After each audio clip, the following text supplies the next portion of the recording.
કરવાના છે રવિવાર એટલે કે 21 તારીખના રોજ બપોર પછીના સમયે કેવું હવામાન રહેશે। સાથે જ મિત્રો વાત કરીશું સોમવાર અને મંગળવાર એટલે કે 22 અને 23 તારીખના રોજ કયા વિસ્તારમાં ધોધમાર વરસાદ પડવાની આગાહી છે તેની વાત કરીશું। તેની પહેલા મિત્રો જો તમે આ ચેનલ પર નવા હો તો ચેનલને સબસ્ક્રાઇબ કરી લેજો, જેથી કરીને આવા ને આવા વરસાદી સમાચાર તમને જલ્દીથી મળી રહે। સૌથી પહેલા મિત્રો રવિવાર એટલે કે 21 તારીખના રોજ બપોર પછીની વાત કરીએ કે કયા વિસ્તારમાં ધોધમાર વરસાદ પડવાની આગાહી છે। તો મિત્રો મેપની અંદર જો તો સૌરાષ્ટ્રનો જે વિસ્તાર છે તેની અંદર જે જામનગર અને પોરબંદરનો જે વિસ્તાર દેખાયેલો છે અહીં ધોધમાર વરસાદ પડવાની આગાહી છે। આ સાથે જ મિત્રો કચ્છના અમુક વિસ્તારની અંદર પણ ધોધમાર વરસાદ પડી શકે છે। નીચે જે દક્ષિણ ગુજરાતનો જે વિસ્તાર દેખાયો છે અહીં પણ સારી એવી આગાહી છે, અહીં પણ ધોધમાર વરસાદ પડશે। સૌથી પહેલા મિત્રો સૌરાષ્ટ્રની વાત કરીશું તો સૌરાષ્ટ્રની અંદર દ્વારકા ઓખાનો જે વિસ્તાર દેખાયો છે અહીં ધોધમાર વરસાદ પડવાની શક્યતાઓ દેખાઈ રહી છે।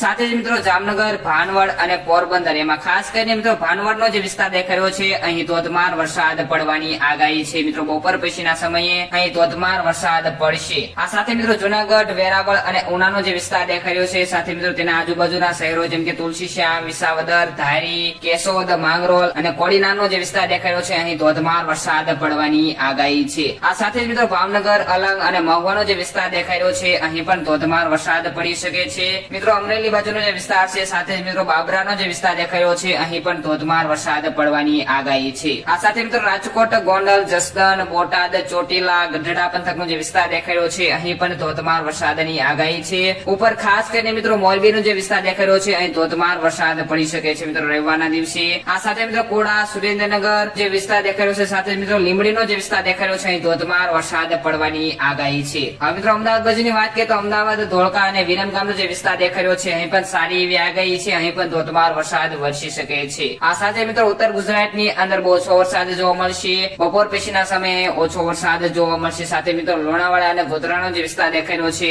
અહીં ધોધમાર વરસાદ પડવાની આગાહી છે, અહીં આજના રોજ ધોધમાર વરસાદ વરસશે। આ સાથે મિત્રો દક્ષિણ ગુજરાતની વાત કરીએ કે કયા વિસ્તારમાં ધોધમાર વરસાદ પડવાની આગાહી છે, તો મિત્રો દક્ષિણ ગુજરાતની અંદર વડોદરા, ભરૂચ, રાજપીપળાનો જે વિસ્તાર દેખાયો છે અહીં સારી એવી આગાહી છે, ધોધમાર વરસાદ વરસી શકે છે। આ સાથે મિત્રો સુરત, વ્યારા અને નવાપુરનો જે વિસ્તાર છે, નીચે આહવા, વલસાડ અને સાપુતારાનો જે વિસ્તાર દેખાયો છે, નીચે વાપીનો જે વિસ્તાર દેખાઈ રહ્યો છે અહીં ધોધમાર વરસાદ પડવાની આગાહી છે, અહીં બપોર પછીના સમયે ધોધમાર વરસાદ વરસશે। હવે મિત્રો કચ્છ બાજુની વાત કરીએ તો કચ્છની અંદર લખપતનો જે વિસ્તાર દેખાયો છે, સાથે જ મિત્રો નાલિયા, માંડવી, ગાંધીધામ અને ભુજનો જે વિસ્તાર દેખાયો છે આ વિસ્તારની અંદર ધોધમાર વરસાદ પડવાની આગાહી છે। મિત્રો રવિવારના દિવસે આટલા વિસ્તારની અંદર ધોધમાર વરસાદ વરસશે। હવે મિત્રો સોમવાર એટલે કે 22 તારીખના રોજ